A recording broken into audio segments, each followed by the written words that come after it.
हैं पटना की 10 सबसे अच्छी जगह। हेलो मेरे प्यारे दोस्तों, इस वीडियो में आइए आप और हम जानें कि पटना की 10 सबसे अच्छी जगह कौन सी हैं। ये वीडियो बहुत ही मज़ेदार और इन्फॉर्मेटिव होने वाला है, इसलिए इसे शुरू से आखिर तक पूरा ज़रूर देखिएगा। और अगर आप इस चैनल पर पहली बार आए हैं तो इस चैनल को सब्सक्राइब करके घंटी के चिन्ह पर ज़रूर क्लिक कर लीजिए, ताकि आपको हमारी नई वीडियोस की सारी नोटिफिकेशंस मिल सकें। नंबर 10, बुद्ध स्मृति पार्क। 10वें नंबर पर है पटना का बुद्ध स्मृति पार्क, जो पटना के रेलवे स्टेशन के पास फ्रेजर रोड पर स्थित है। बुद्ध स्मृति पार्क की पटना के मध्य स्थान से दूरी 2 किलोमीटर की है। ये हरा भरा उद्यान 22 एकड़ के क्षेत्र में फैला हुआ है और इसकी खासियत है इसके बीचों बीच बना पाटलिपुत्र करुणा स्तूप। ये पार्क न सिर्फ टहलने के लिए अच्छी जगह है, बल्कि यहाँ पर बौद्ध धर्म से जुड़े मेडिटेशन के कोर्स भी कराए जाते हैं। क्या आप जानते हैं कि इस स्थान पर बुद्ध जी की अस्थियों की राख भी संभाल कर रखी गई है। बुद्ध स्मृति पार्क सोमवार छोड़कर बाकी दिन सुबह 10 से शाम 7 बजे के बीच देखा जा सकता है और यहाँ 6 से 6:30 बजे के बीच लेजर शो भी देखा जा सकता है। बुद्ध स्मृति पार्क में एंट्री टिकट 20 रुपए की है। वहीं अगर आपको म्यूजियम भी देखना है तो 40 रुपए और म्यूजियम के साथ स्तूप भी देखना है तो आपको 50 रुपए अदा करने पड़ेंगे। Patna super tip. पटना घूमने का बेस्ट मौसम अक्टूबर से मार्च के बीच है और यहाँ बारिश सबसे ज़्यादा जुलाई से सितंबर के बीच होती है। नंबर 9, गांधी घाट। गांधी घाट आता है 9वें नंबर पर, जो पटना में गंगा नदी के तट पर बना हुआ है और पटना के मध्य से 7 किलोमीटर दूर है। गांधी घाट पटना के नेशनल इंस्टीट्यूट ऑफ टेक्नोलॉजी के पीछे बना हुआ है, जिस कारण से इसे NIT घाट भी कहा जाता है। गांधी घाट पटना के निवासियों और पर्यटकों के लिए आउटिंग की एक अच्छी जगह है। यहाँ पर दिन में आप फ्लोटिंग रेस्टोरेंट का मज़ा ले सकते हैं, वहीं शाम को यहाँ होने वाली आरती भी लोगों को काफ़ी पसंद आती है। आप इस घाट पर बोटिंग का भी आनंद उठा सकते हैं। गांधी घाट देखने का बेस्ट टाइम किसी भी दिन सुबह 6 से रात 8 बजे के बीच है। आरती का आयोजन यहाँ शनिवार और रविवार को शाम 6 बजे किया जाता है। गांधी घाट की एंट्री फ्री है। Patna super tip. पटना को और भी कई नामों से जाना जाता है, जैसे कि पाटलिपुत्र, पाटलीग्राम, अजीमाबाद, पुष्पपुर, कुसुमपुर और नेताओं और ज्ञान का शहर। पटना के सबसे करीबी मुख्य शहर हैं रांची, वाराणसी, मुजफ्फरपुर, गोरखपुर, गया और धनबाद। नंबर 8, महावीर मंदिर। 8वें नंबर पर बारी आती है महावीर मंदिर की, जो पटना जंक्शन और स्टेशन सर्कल के पास बना हुआ है। इस मंदिर की पटना के मध्य से दूरी 2 किलोमीटर है। महावीर मंदिर हनुमान जी को समर्पित है और यहाँ देश भर से श्रद्धालु आते हैं। कहते हैं यहाँ हर किसी की दिल से की गई कामना पूरी हो जाती है, जिस कारण से इसे मनोकामना मंदिर भी कहा जाता है। इस मंदिर में राम सेतु से लिया गया एक पत्थर भी प्रदर्शित करके रखा गया है, जो पानी के ऊपर तैरता रहता है। रामनवमी के दिन यहाँ खासी रौनक रहती है और यहाँ का प्रसाद नैवेद्यम भी बहुत स्वादिष्ट होता है। महावीर मंदिर हर दिन सुबह 5:30 से रात 10:30 बजे तक खुला रहता है और यहाँ कोई भी प्रवेश शुल्क नहीं है। Patna super tip.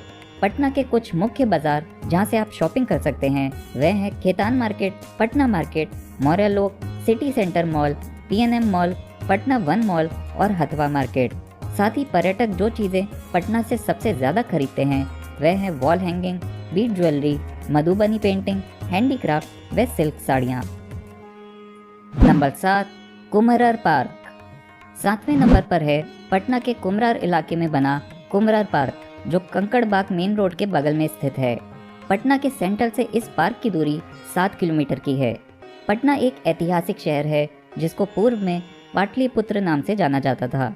ये शहर कई शाही राजवंशों का गढ़ रह चुका है। क्या आप जानते हैं कि एक समय पर पाटलिपुत्र विश्व का सबसे ज़्यादा आबादी वाला शहर हुआ करता था। मैं आपको ये बातें इसलिए बता रहा हूँ क्योंकि कुमरार पार्क में उस जमाने की कई महत्वपूर्ण वस्तुएं और निर्माण संभाल कर रखे गए हैं।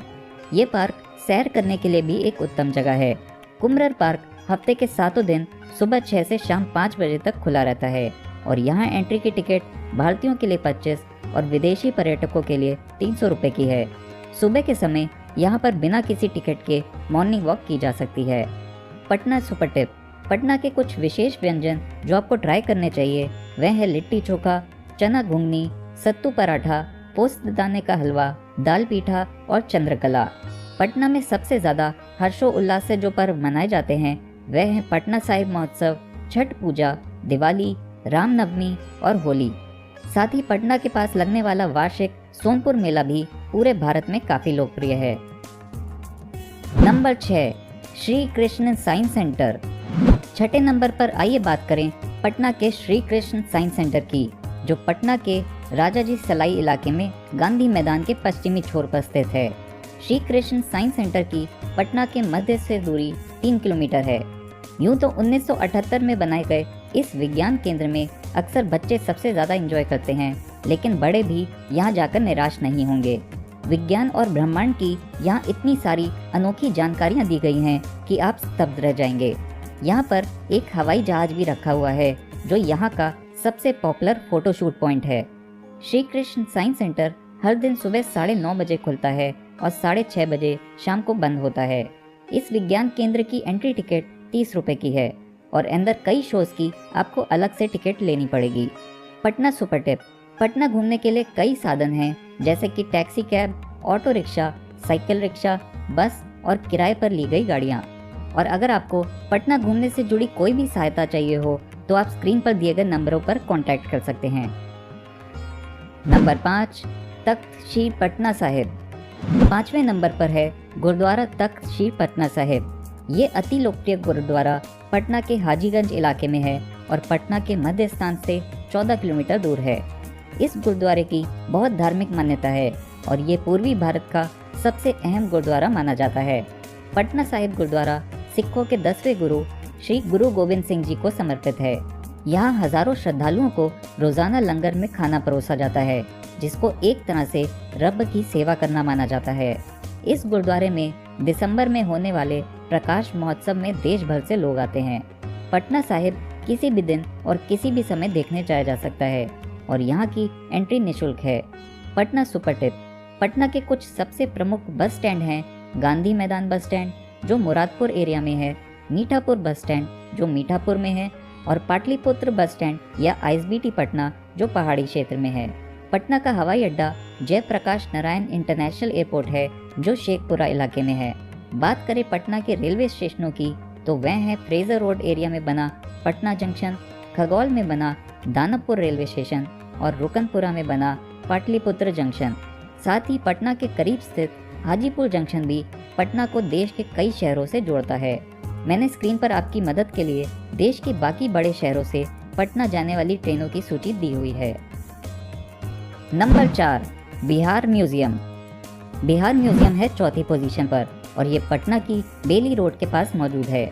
पटना के केंद्र से इस म्यूजियम की दूरी 2 किलोमीटर है। बिहार म्यूजियम 24,000 वर्ग किलोमीटर के विशाल क्षेत्र में फैला हुआ है और इसको स्थापित करने की एक अहम वजह ये थी कि शहर का पुराना पटना संग्रहालय वस्तुओं को प्रदर्शित करने के लिए छोटा पड़ने लगा था। बिहार के दिल की झलक पाने के लिए ये संग्रहालय बहुत अच्छी जगह है।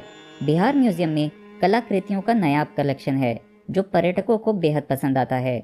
बिहार म्यूजियम सुबह 10:30 बजे से खुलता है और शाम 4:30 बजे बंद हो जाता है। सोमवार को बिहार म्यूजियम बंद रहता है। इस संग्रहालय में बच्चों और स्टूडेंट्स के लिए एंट्री की टिकट 50 रुपए का है, जबकि बड़ों के लिए एंट्री शुल्क 100 रुपए का है। Patna super tip.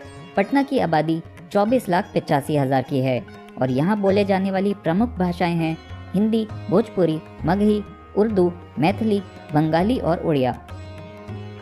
Number 3, Golghar. तीसरे नंबर पर है गोलघर जो पटना के अशोक राजपथ पर गर्ल्स हाई स्कूल के सामने है। गोलघर पटना के मध्य से 4 किलोमीटर दूर है। गोलघर 1786 में बनाया गया एक विराट धान्यगार है जिसको अंग्रेजी शासन के दौरान कैप्टन जॉन गास्टन की देखरेख में बनाया गया था।